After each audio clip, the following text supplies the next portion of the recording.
देश में सबसे पहले आपका स्वागत करता हूं और आज अरुणाचल प्रदेश के लिए बहुत ही एक हिस्टोरिक एक ओकेजन है। आज अरुणाचल प्रदेश के जो विधानसभा का रिजल्ट्स आउट हो चुका है और भारतीय जनता पार्टी ने एक रिकॉर्ड खड़ा किया है। पिछले 2019 में भारतीय जनता पार्टी ने 41 सीट से हम लोग विजेता हुआ था। इस बार 2024 के इलेक्शन में 46 वोट से भारतीय जनता पार्टी का विजेता हुआ है। तो सबसे पहले तो मैं अरुणाचल प्रदेश के जितनी भी हमारा जनता है उन सभी को हम बहुत बहुत धन्यवाद एक्सप्रेस करते हैं अपना पार्टी के ओर से। और साथ साथ में अपने यशस्वी प्रधानमंत्री श्री नरेंद्र मोदी जी और अपना भारतीय जनता पार्टी के राष्ट्रीय अध्यक्ष श्री जेपी नड्डा जी को भी मैं धन्यवाद प्रकट करता हूं। पार्टी और अपना honourable prime minister Shri Narendra Modi ji के आशीर्वाद से जो डेवलपमेंट पिछले 8-10 सालों में अरुणाचल प्रदेश में हुआ है, ये उसी का ही एक रिफ्लेक्शन है। पब्लिक ने उस काम किया हुआ, पार्टी ने जो काम किया है उसको धन्यवाद देते हुए भारतीय जनता पार्टी को एक थम्पिंग मेजोरिटी के साथ में इस राज्य में दोबारा भारतीय जनता पार्टी का सरकार बनाने का यहाँ में निर्णय जो है वो दे दिया है। तो डेवलपमेंट जिस हिसाब से पिछले 8-10 सालों में जो हुआ है आप सब लोग जानते हैं, क्योंकि आप लोग मीडिया बैकग्राउंड से हैं सभी लोग, और हमें उम्मीद है कि आप सब लोग कहीं ना कहीं अरुणाचल के बाकी क्षेत्र में भी आप लोग ट्रेवल किए होंगे। मैं आप सभी को अनुरोध करेंगे कि आप सभी लोग दोबारा एक बार फिर आप लोग जिन जिन एरियाज में आप लोग ने पिछले 4-5 साल या 8-10 साल पहले गए होंगे, इस बार फिर जाके देखिए कि जमीनी स्तर पर क्या डेवलपमेंट वहां पे हुआ है। बीजेपी सरकार केंद्र में आने के बाद अपना मोदी साहब ने जिस हिसाब से जो काम किया है, अरुणाचल प्रदेश टोपोग्राफिकली बहुत ही एक चैलेंजिंग एक राज्य है, उसका बावजूद भी यहाँ पे जो 10 साल में जो डेवलपमेंट बीजेपी सरकार ने जो दिया है, इट इज वेरी हिस्टोरिक। तो जनता काफी खुश है। अपना यशस्वी प्रधानमंत्री जिस प्रकार से अरुणाचल और हमारा नॉर्थ ईस्ट के जनता को प्यार करते हैं, हमारे ऑनरेबल प्राइम मिनिस्टर साहब हमारे जनता का प्रॉब्लम्स को वो समझते हैं, उसको एड्रेस करते हैं। तो ये एक अच्छा एक इंडिकेशन है। अभी 4 तारीख में एमपीज का भी काउंटिंग होगा। तो आप सबको पता है कि अरुणाचल प्रदेश का दूसरा नाम है लैंड ऑफ राइजिंग सन, उगता सूरज का भूमि है। तो उगता सूरज का भूमि से भारतीय जनता पार्टी ने एक विजेता हम लोग ने प्राप्त किया है। इसी दिशा में अपना 4 तारीख में भी अपना भारतीय जनता पार्टी का सरकार दिल्ली में बनेंगे और अपना यशस्वी प्रधानमंत्री नरेंद्र मोदी जी का तीसरी बार प्रधानमंत्री बनना ये तय है। बहुत बहुत धन्यवाद।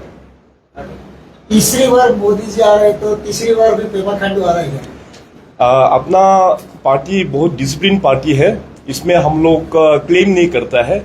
अभी प्रोसेस कंप्लीट होने का बाद तो पार्टी अपना एक प्रोसेस होता है, वहां से एक सीनियर व्यक्ति को यहाँ भेजेंगे। इसके बाद पार्टी जो डिसाइड करेंगे वही मुख्यमंत्री बनेंगे। स्टेक क्लेम अभी क्योंकि एमपी का वोट 4 तारीख को काउंटिंग होने के बाद तो भी हमारा जितने भी जो जीते हुए एमएलए हैं वो लोग ईटानगर आएंगे। तो आने के बाद पार्टी फिर अपना प्रोसेस होगा, उसमें अपना बीजेपी के लेजिस्लेटिव पार्टी मीटिंग होने के बाद तब जाके स्टेक क्लेम करेंगे। सर, आप सीएम बनने के लिए कंटेंडर है ना, ये बस पॉलिटिकल बन जाएगा? देखिए, मैंने कहा कि बीजेपी एक बहुत ही एक डिसिप्लिन पार्टी है, ये अन्य पार्टी का जैसे नहीं है। इसमें पार्टी जो निर्णय लेता है उसको हम लोग फॉलो करना होता है। इसमें कोई भी उम्मीदवार नहीं होता है भारतीय जनता पार्टी में, कोई भी सीएम के उम्मीदवार। जी, ये निर्णय कब तक हो जाएगा?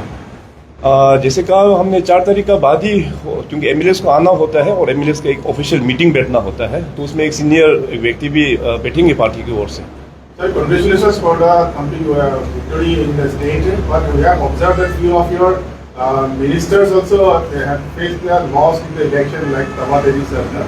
So what could be the reason that BJP candidate also losing election despite the very good position in the state as a development of other activities? कुछ क्षेत्र में देखिए, अभी वहाँ के लोकल डायनामिक्स अलग होते हैं। आप सब भी जानते हैं कि यहाँ ट्राइबल पॉलिटिक्स में कहीं कि अपना क्लैन बेस भी हो जाता है। तो इस प्रकार करके कहीं कहीं हम लोगों को हार का भी देखना पड़ा। मगर सेइंग सो पार्टी के लिए आने वाला दिनों में अच्छा रहेगा। भले ही कुछ सीटों में हमारा एमएलए हार गया है पार्टी का, मगर अपना एमपी वोट में आप लोग देखिएगा कि पब्लिक लोग पूरा एमपी में अच्छा से दोनों सीट में ईस्टर्न वेस्टर्न दोनों में एमपी में ही डालेंगे.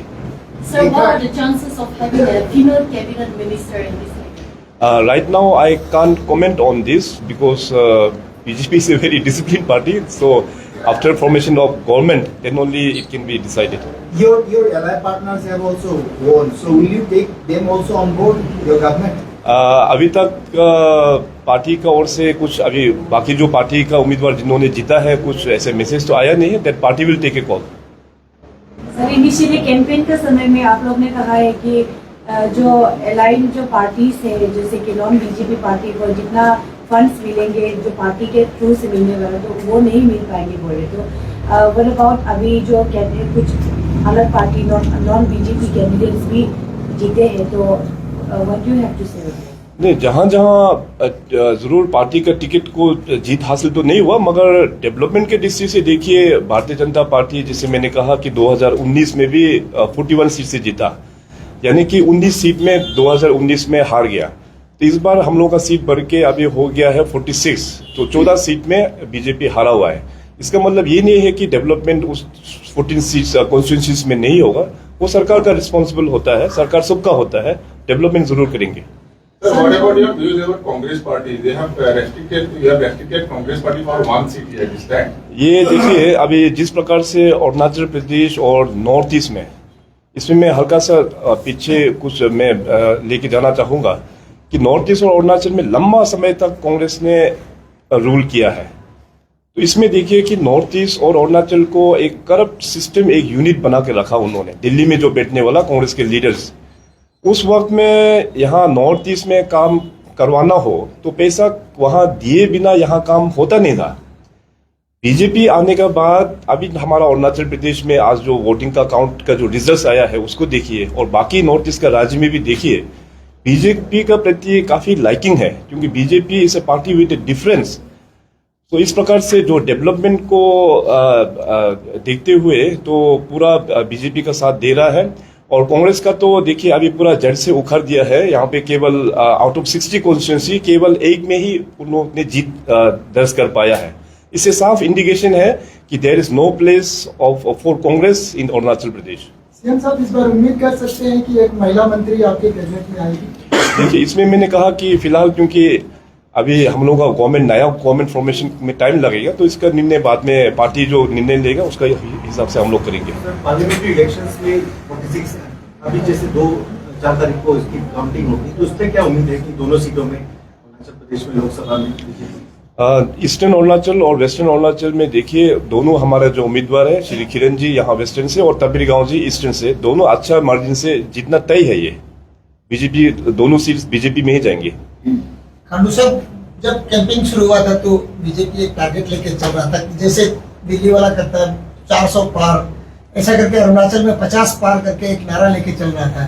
तो कहाँ चुक हो गया सर? लोकल डायनामिक इशू था या पार्टी का जो कैंपेन जो कमी रह गया कहीं पे? देखिए हम लोग चाहे लाइफ में कुछ भी कार्य करते हैं तो अपना एक टारगेट हम लोग सेट करते हैं. तो जरूरी नहीं है कि टारगेट को हम लोग 100% अचीवमेंट लाइफ में तो होता नहीं है. तो जो भी हो एक प्रोफेशनलिज्म में एक प्रोफेशन में पार्टी का भी अपना एक लक्ष्य होता है ताकि अपना कार्यकर्ता उस हिसाब से काम करे. तो 50 का लक्ष्य हम लोग ने रख के तो हम लोग ने काम किया और बहुत क्लोज हम लोग पहुंच पाया है. 46 तक तो हम लोग आ गया है. 2016 से हम लोग देख के जा रहे हैं पेमा खांडू जो बोलता है करता है. इस बार भी कुछ कमाल करेगा होगा अरुणाचल के लिए आप? अभी ऑलरेडी पार्टी की ओर से हम लोग ने संकल्प पत्र ऑलरेडी मैनिफेस्टो हम लोग ने रिलीज चुनाव दौरान में हम लोग ने किया हुआ है. आने वाला भारतीय जनता पार्टी के जो सरकार चलेगा उसी दिशा में चलेंगे. हम लोगों का जो संकल्प पत्र है उसका आधार पर हर एक सेक्टर्स में हम लोग काम करेंगे. ये बीजेपी पार्टी का ये वादा है. पेमा साहब एग्जिट पोल में 350 से ज्यादा मिनिमम दिखा रहे हैं बीजेपी की सरकार के लिए. सहमत है आप इस बात से किस आधार पर? अभी देखिए 4 तारीख को पता चलेंगे. देश के जनता जो फैसला करेंगे उसको हम लोग पूरा सर झुका के नमन करके एक्सेप्ट तो करना ही है. Sir one more question.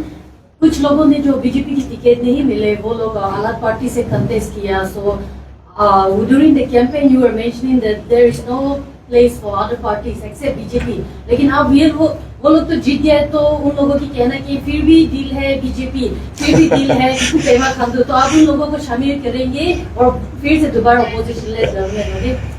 ये आज जो 60 कॉन्स्टिट्यूंसीज में बीजेपी का जो 46 जीत हुआ, इसके अलावा जो अन्य जो पार्टी अलग अलग पार्टी वेरियस रीजनल पार्टीज में अराउंड 14 सीट्स जो गया है, तो ओरिजिनली तो वो लोग भी बीजेपी का ही था, सीट टिकट नहीं मिला, कुछ लोग ने छोड़ के फिर अलग पार्टी में जाकर टिकट ले लिया। मगर देखिए politics is an profession, so Bharatiya Janata party काफी एक मेच्योर पार्टी है और बहुत एक प्रोफेशनल एक पार्टी है। तो इस प्रोफेशनल पार्टी में ऐसे नहीं होते कि आपका मन चाहा जब चाहे छोड़ के चला जाओ, जब चाहे फिर आके ज्वाइन कर लो। तो ये इससे क्या होता है कि अपना पार्टी का डिसिप्लिन भी खराब होता है।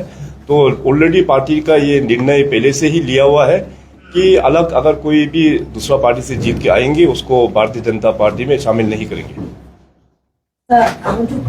एक क्वेश्चन मेरे तरफ से, रिसेंटली जो एक न्यूज चल रहा था, प्रेस कॉन्फ्रेंसेस काफी हुआ उसको लेके बैक टू बैक, जहाँ पे बीजेपी का जो एक्चुअली बीजेपी मंडल ने एलिगेशन दिया था कि वहाँ पे case for job scheme, case for vote हो रहा है बोल के एलिगेशन दिया था एक्चुअली कॉन्स्टिट्यूंसी को लेके। तो वहाँ पे अभी एसआईसी केस अंडरटेक कर रहा है और इन्वेस्टिगेशन भी जारी है एज पर द एसआईसी। तो ऐसे like what you have to say on this कि